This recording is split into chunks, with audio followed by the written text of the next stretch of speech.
Halo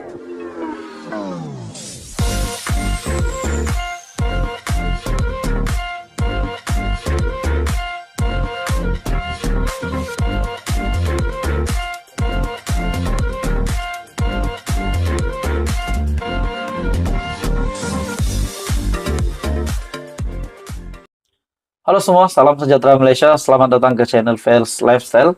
Terima kasih kerana masih setia di dalam channel ini untuk mendapatkan info-info padu, info hangat, info politik Malaysia yang panas terkini. Nah, tuan-tuan dan bapak semua, setelah kita dikejutkan dengan kabar angin, ataupun dinyatakan sendiri oleh Tan Sri Abdul Hadi Awang, Presiden PAS sendiri, bahawa terdapat pemimpin dari kerajaan yang menawarkan beliau berhubung dengan beliau supaya PAS ditawarkan masuk ke dalam kerajaan perpaduan. Dan kita juga dengar bahawa sekiranya PAS masuk di dalam kerajaan, kenalah ada keistimewaan untuk kepimpinan PAS disebabkan mereka mempunyai jumlah kerusi parti yang terbanyak di Malaysia pada ketika ini. Jadi ada juga cakap-cakap takkanlah PAS masuk dalam kerajaan hanya untuk menguatkan status kerajaan kerana mereka mempunyai jumlah kerusi yang banyak. Nah, pada akhirnya Syed Hamidi pun berkata seolah-olah bahawa jangan bermimpi PAS nak sertai kerajaan. Nah, pada akhirnya satu lagi pengakuan Tan Sri Abdul Hadi Awang. Satu lagi pengakuan besar mengejutkan dari Presiden PAS kepada seluruh kepimpinan kerajaan setelah Datuk Tan Sri Abdul Hadi Awang berkata mempunyai keterbukaan untuk bersedia bertemu dengan siapa saja pemimpin dalam kerajaan, termasuk Perdana Menteri sendiri. Nah, saudara-saudara, ini menjadi satu lagi, bagi saya mungkin kabar angin ini boleh menjadi kenyataan. Sekiranya benar ini berlaku, Tan Sri Abdul Hadi Awang, Presiden PAS, bertemu dengan Datuk Seri Anwar Ibrahim, dan mengadakan kesepakatan yang dapat diputuskan dalam satu apa yang kita cakap win-win situation, dan mungkinkah PAS menyertai kerajaan perpaduan akan menjadi reality. Nah, persoalan yang bermain di fikiran saya, bagaimana pula dengan Muhyiddin Yassin di Perikatan Nasional, dan bagaimana pula status timbalan Perdana Menteri hari ini kalau tiba-tiba kesepakatan itu mahu Hadi Awang menjadi timbalan Perdana Menteri. Nah, saudara-saudara, akhirnya Hadi buat pengakuan sedia jumpa sesiapa sahaja termasuk Anwar Ibrahim. Presiden PAS Tan Sri Abdul Hadi Awang menegaskan beliau terbuka untuk bertemu dengan sesiapa sahaja termasuk Perdana Menteri Datuk Seri Anwar Ibrahim. Namun, Abdul Hadi menegaskan keterbukaannya itu mestilah tidak lari dari prinsip, matlamat, dan perjuangan PAS. Memang kita terbuka dengan sesiapa saja, terbuka, tetapi mestilah tidak lari dari konsep, prinsip, matlamat, dan perjuangan kita. Abdul Hadi juga mendedahkan terdapat pihak-pihak yang menghubunginya dengan tawaran untuk PAS menyertai kerajaan perpaduan. Nah, sampai hari ini kita belum tahu siapakah pihak tersebut. Atau mungkinkah ada sudah kabar angin siapa pihak tersebut yang sudah menghubungi Hadi Awang.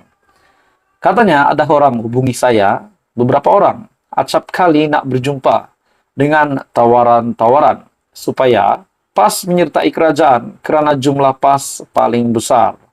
PAS mempunyai 53 kerusi, PKR cuma 30 kerusi, dan dalam keadaan 30 kerusi itu 11 kerusi bukan Melayu, 19 saja yang Islam. Itu PKR. DAP cuma 3 orang Melayu daripada 40, 37 adalah bukan Melayu. Kalau dicampur gabungan itu, kerajaan didominasi bukan Islam. Nah, saudara-saudara, tuan-tuan dan bapak semua, kalau benar ini berlaku, apakah pula nasib Muhyiddin Yassin sebagai pengurus Perikatan Nasional? Walaupun sebelum ini kita juga mendengar ada cakap-cakap bahawa PAS tidak akan tinggalkan PN. Ada juga kepimpinan dari kerajaan berkata, baik PAS ataupun eloklah PAS bersama dengan bersatu saja. Nah, saudara-saudara, kalau ini menjadi reality, Adakah kepimpinan kerajaan perpaduan akan menjadi lebih kukuh, akan bertahan berpenggal-penggal lamanya, ataupun bagaimana pula dengan respon Tun Dr. Mahathir sendiri yang sudah mengadakan kesepakatan bersama Tan Sri Abdul Hadi Awang di dalam proklamasi Melayu. Nah, ini menjadi banyak memeningkan kepala. Jadi saudara-saudara, apa komen Anda? Teruskan bersama di dalam channel ini untuk info yang seterusnya. Anda dipersilakan untuk tekan butang like, Anda boleh share video ini, dan tekan butang subscribe. Info padu, info hangat disediakan di dalam channel ini. Halo semua, salam sejahtera Malaysia. Selamat datang ke channel Fels Lifestyle. Tuan-tuan dan bapak semua, akhirnya satu lagi pendedahan berkaitan dengan proyek yang sebelum ini di bawah kepimpinan Pakatan Harapan semasa era Tun Dr. Mahathir menjadi Perdana Menteri. Proyek tersebut adalah bernilai RM500 juta, dan semasa Perikatan Nasional yang menjadi kerajaan, proyek tersebut telah dinaikkan sehingga RM654 juta, dan terdapat tanda tanya kenapa proyek itu tiba-tiba dinaikkan nilainya. Akhirnya, dalam satu kementerian di dalam kerajaan, pendedahan terkini berkaitan dengan Kementerian Sumber Manusia yang digesa, jelaskan kerajaan Perikatan Nasional beri proyek RM654 juta tanpa tender. Nah, saudara-saudara, ini satu lagi pendedahan yang bagi saya akan buat ramai panas telinga, akan buat ramai pening kepala, terutamanya kepada kepimpinan Perikatan Nasional pada ketika itu. Dalam satu artikel yang mengesahkan, KSM, Kementerian Sumber Manusia, digesa untuk memberi penjelasan berhubung isu pemberian kontrak pembinaan pusat rehabilitasi neuro, robotik, dan cybernik kebangsaan pertubuhan keselamatan sosial ataupun Perkeso yang bernilai RM654 juta di Ipoh, Perak tanpa tender, terbuka atas alasan menjimatkan massa. Ahli Parlimen Ipoh Barat M. Kula Segaran memberitahu Malaysia Kini proyek itu bernilai RM500 juta ketika dia menjadi Menteri Sumber Manusia era pentadbiran PH, dan harganya dinaikkan kepada RM654 dan kepada RM654 juta ketika PN memerintah negara. Dalam artikel ini, semasa saya menjadi Menteri Sumber Manusia pada tahun 2018, proyek ini hanya bernilai RM500 juta.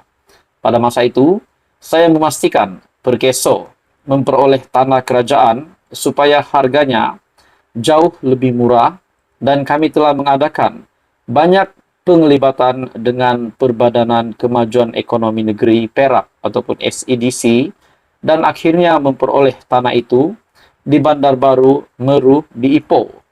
Semua ini dilakukan secara telus dan terbuka, tapi tender RM654 juta ini dilakukan semasa pemerintahan Perikatan Nasional. Nah, bagi saya ini satu lagi pendedahan yang mengejutkan Muhyiddin Yassin yang memimpin negara pada ketika itu, memimpin kerajaan pada ketika itu Tan Sri Muhyiddin Yassin dan kepimpinan dari Perikatan Nasional. Jadi, saya minta Kementerian Sumber Manusia, KSM, dan Perkeso jelaskan kenapa kenaikan mendadak itu. Apakah kos tambahan yang telah Anda keluarkan? Apakah kemudahan tambahan yang Anda bina dengan wang tambahan itu soalnya? Malaysia Kini telah menghubungi KSM dan Perkeso berhubung dakwaan ini, namun masih belum mendapat maklum balas lanjut.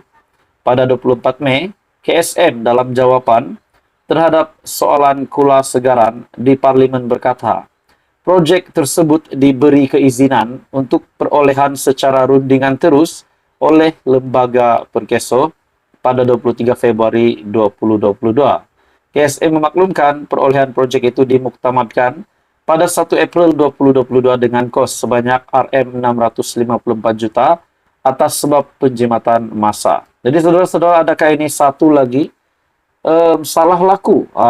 Kalau ini benar dapat dibuktikan adalah salah laku, sudah pasti yang perlu menjawabnya adalah kepimpinan Perikatan Nasional pada ketika itu. Jadi apa komen Anda? Teruskan bersama di dalam channel ini untuk info yang seterusnya.